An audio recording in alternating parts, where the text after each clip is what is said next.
calling this U.S. Army Corps.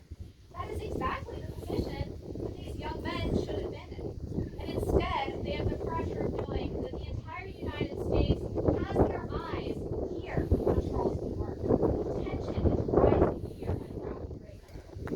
Now, you may have noticed I've never actually said the word Confederacy at all, not until right now.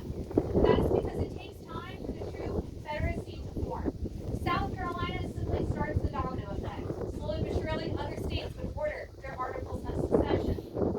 By February of 1861, they now identify together as the Confederate States of America. They choose Jefferson Davis as their one and only president to lead their attempted nation. They're going to issue their own foundational documents, their own constitution, and they too are sending official military command to the harbor. P.G.T. Beauregard, Pierre Gustave Dupont Beauregard, is a Creole man coming from Louisiana, sent to be in charge of the Confederate troops. Now, some of y'all may be familiar with this idea of the brotherhood, right? That's this idea that during the Civil War, sometimes it really was brother against brother, blood against blood, friend against friend. This is totally different compared to any other American conflict this country has faced. But you see, Anderson, in charge of the U.S. troops here at Fort Sumter, would have had a unique relationship with Beauregard, his former student. When Anderson was an instructor at West Point, Beauregard graduated top of his class. Teacher, student, mentor, mentee, they even had a father-son-like relationship. These two men would have spent years together at West Point, learning from one another, sharing in the laugh. And now they face each other as adversaries on these waters. This is adding that much more to an already difficult situation. Everybody here has a different perspective, too. From Beauregard's perspective, Fort Sumter is within his jurisdiction. This fort is located within the newly independent state of South Carolina. And now the Confederate state troops have their jurisdiction and control of this gun position. But from Anderson's perspective, it's the exact opposite. Fort Sumter began construction in 1829 utilizing federal tax dollars. This was one of the first U.S. Army bases, which was designed to protect citizens of the United States who are living here in Charleston. But above all, Anderson is recalling his oath, the same oath that our men and women of the armed forces take to this day, to protect the United States against enemies, both foreign and domestic. He is not leaving this position anytime soon. On April 12, 1861, at 4:30 in the morning, Beauregard gets tired of waiting, he gets tired of playing nice. And the first shot of the American Civil War is ordered to be fired from Fort Johnson on James Island, about a mile and a half in the direction. And that first shot was not a shot of attack, but a signal. It's coming from a mortar. And that's a real short, squatty little cannon that's designed to go way high up into the air. And it took 22 seconds for that hollow shot, filled with gunpowder, to travel over the harbor.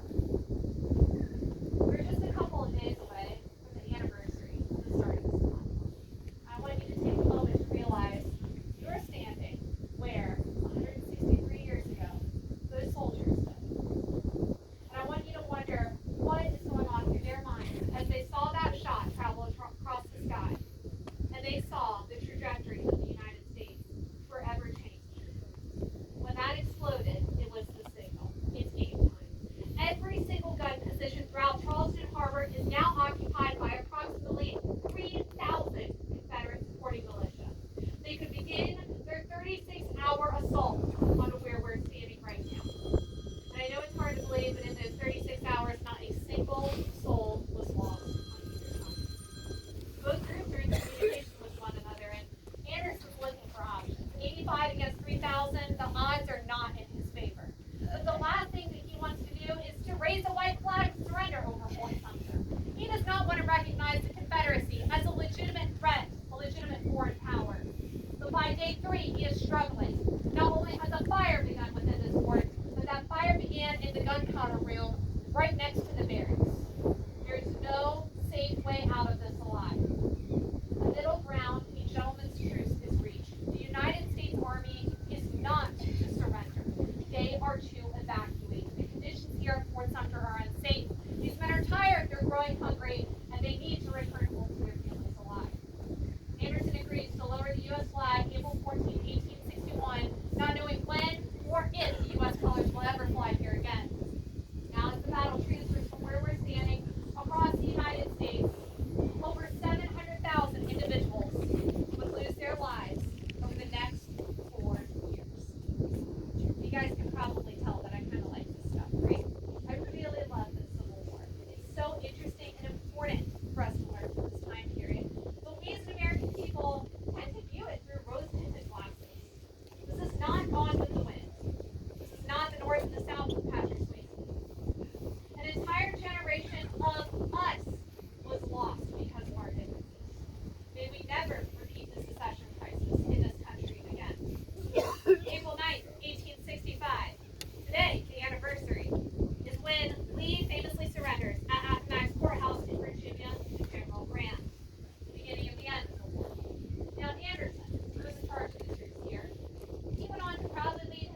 All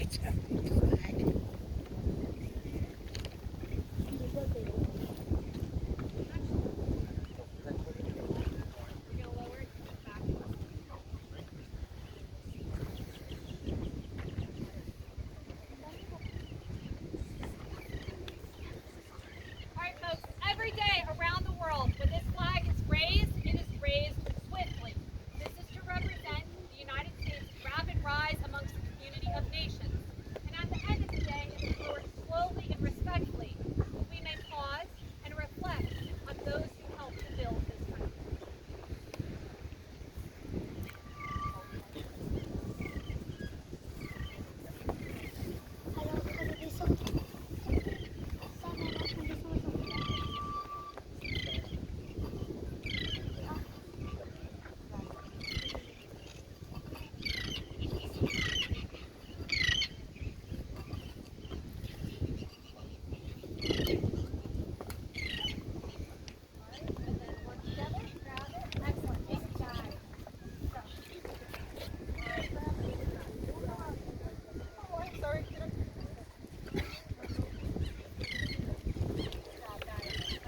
Let's walk away from the flagpole. Be careful, there is a step down. Good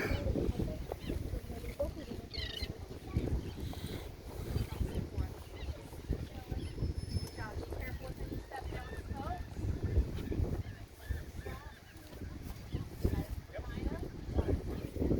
All right, folks. Y'all are the north, y'all are the south.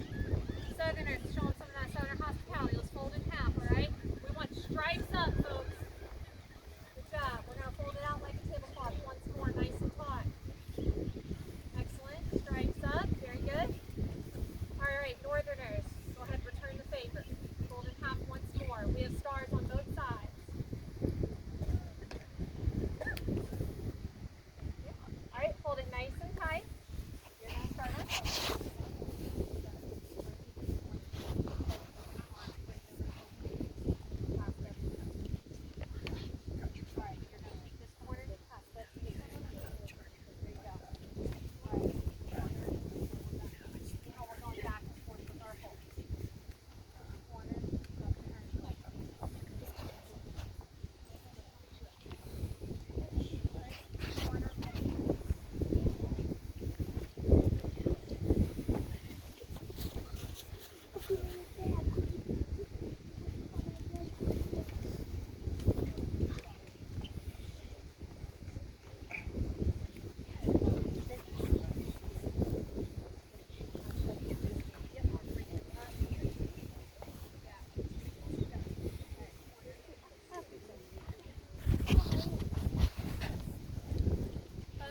Y'all to give our volunteers a round of applause.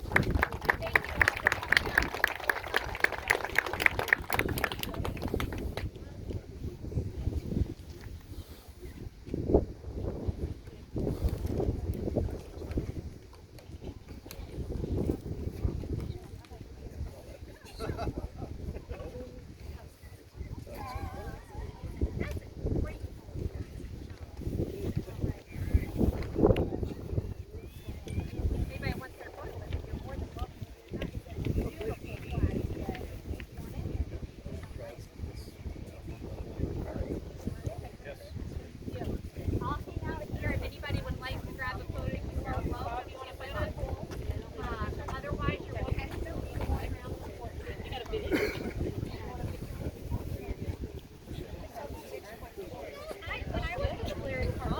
Downstairs because we don't have much time left.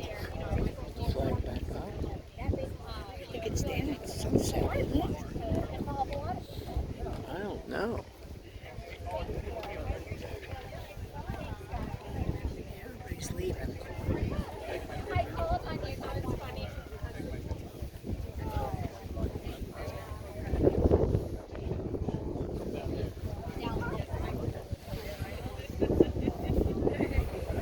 With the flag?